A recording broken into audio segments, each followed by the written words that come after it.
Why do you have acne along your jawline and around your chin mid-cycle and pre-period? I'll be answering that question for you today, plus I'll be sharing my #1 tool to get to the root cause of your acne triggers, so stay tuned for that. Hi there, I'm Therese, and I struggled with terrible acne for over 15 years, believe it or not, until I was finally able to clear my skin naturally using my signature acne clearing program, the Clear Code.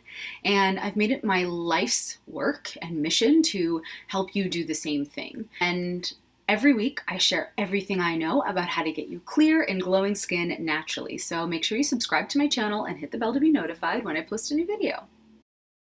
My goal with this entire video is to help you work with your body, to gain knowledge about your body that I never had, and to understand your cycle a little bit more so that you can really choose action steps that support your body for your skin. Okay, so let's talk about the 3 main reasons most of my clients struggle with hormonal acne along their chin and their jawline. Reason number 1 has to do with hormonal fluctuations throughout your cycle. So let's go over a typical hormonal cycle for a woman really quickly.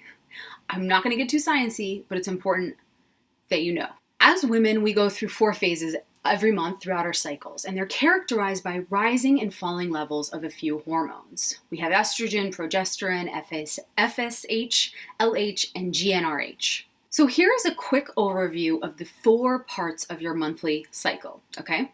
You have part 1, which is your period, essentially. This is when you're bleeding, when your hormones are at their lowest, when the lining of your uterus is shedding. Part 2 is the follicular phase, and it's the most variable phase of your menstrual cycle, and the average duration of this phase is about 14 days. Estrogen reaches a certain level known as the estrogen threshold. Your pituitary will respond by releasing a surge of LH and a much lesser surge of FSH. Part 3 is ovulation, and this dramatic increase in LH will trigger the release of an egg from an ovary, leading us to the 3rd phase, ovulation. This is your most fertile time. If you want to make a baby, this is the time. Part 4 is the luteal phase. Finally, following ovulation, the follicle that formerly held the dominant egg collapses and becomes yellow. It's known as the corpus luteum. It secretes progesterone for 12 to 16 days. And then when it's not fertilized, it disintegrates, and that's when you get your period. Question for you. Do you find that you break out more mid-cycle or pre-period? Raise your hand. And/or type yes below, because I want to support you. Now, I'm pretty sure everyone watching this video raised their hand, and I hope all of you commented with yes below. Here's why. Mid-cycle and pre-period are when you have the most hormonal fluctuations happening in your body, okay? And when that happens, the amount of estrogen, testosterone, progesterone, everything is changing. And that's when your body is most likely going to break out because you're having an excess of oil around the skin cell pore. You're having an excess of skin cells growing. There's just a bunch of things that happen mid-cycle when your estrogen drops, and then right before your period, when both your estrogen and progesterone stop, that can contribute to breakouts. So that's what's happening. And our goal from an acne perspective is to make it so that those kind of hormonal fluctuations aren't as dramatic, so that your skin doesn't break out during those periods. Reason number 2, you might be breaking out along your chin and your jawline, mid-cycle and pre-period, is because of stress. Now, I know you don't want to hear this, because when someone would talk to me about stress and my acne, I was always just a little like, please stop. But it's really important. Stress sets off a chemical reaction in your body that kind of creates this perfect acne-causing storm, okay? When you're stressed, your body releases glucose, okay? It naturally elevates your blood sugar levels. It's kind of like a common response to the fight or flight stress that happens. Basically, glucose is what fuels us, right? So if your body senses like a danger or an issue, it's going to release a bunch of fuel in case you need to run away. Obviously, in modern day society, that's not often the case, but our body doesn't know that. It also increases the amount of adrenaline, epinephrine, all of these hormones, cortisol, all of these hormones get, like the level in your body becomes heightened. And as a result, it creates a lot of inflammation, and that can lead to acne. Also, having higher levels of blood sugar kind of all the time in your body increases the amount of insulin in your body, which we're going to talk about in a later video. But having high levels of insulin in your body just contributes to acne.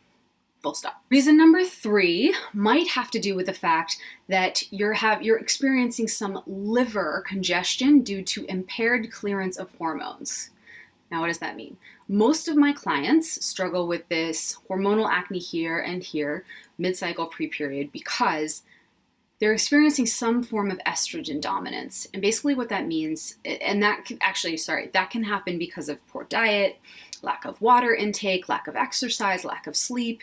You can experience estrogen dominance for a bunch of different reasons. And basically what it means is your liver is having trouble processing out excess hormones like testosterone and estrogen. And what happens is it then shows up in your skin. And or those hormones, because there's an excess of them, they kind of help, again, to continue to create this perfect storm for an acne breakout. So what can you do? You're like, Jill, cool, but what?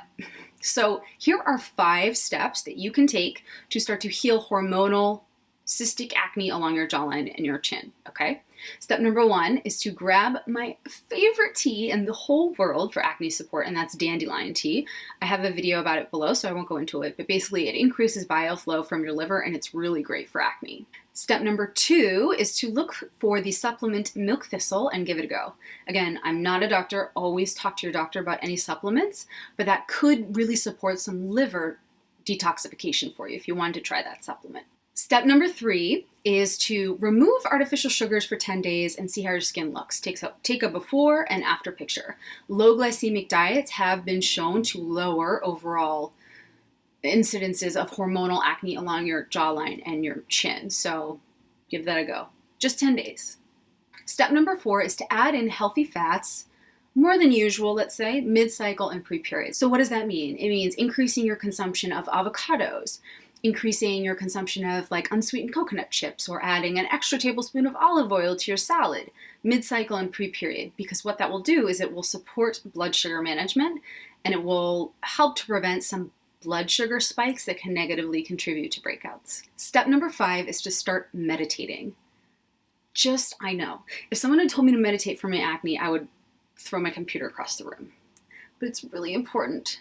So just try for 5 minutes a day. Pick an app. I love the Calm app. There's no affiliation, I just love it. Try 5 minutes a day before you go to bed, and I think you will see a difference. This is my last note on this, and I think it's important. These lessons around my body and understanding what was going on with my skin and my hormones took me a long time to learn. I think I kind of expected my body to be a little bit like a man's and that it was the same way every day. But as a woman, your body changes every day. Your overall body temperature changes every day. Things that are happening in your body, it changes every day. You have different levels of hormones in your body every day throughout the month. So just be gentle with yourself and your skin and your expectations around how fast change can happen. Nothing happens overnight. So it's really important that you just take your time and just get to know your body more than anything. Okay? So now that you have a little bit more clarity about why you're breaking out on your chin and your jawline, would you like to get a little bit deeper into the root triggers for your acne breakouts? That's where I come in. I have a 30-second, 10-question quiz, you can find it down below, that helps you discover the root cause of your breakouts. And it's helped tens of thousands of people around the world get a little bit clearer on why they're breaking out in the first place. So grab that via the link below. Also, if you want to join a safe, private, and empathetic community of people struggling with their acne just like you, we have a private Facebook group where you can meet other people struggling with their skin. So find the link for that below as well. If you like this video, please let me know by liking it, commenting with "can't wait" to let me know you're going to start some of these action steps today, and share it with a friend if you think they need some support for hormonal jawline acne, chin acne, because I would love to help. Thank you so much for being here, and I will see you next week.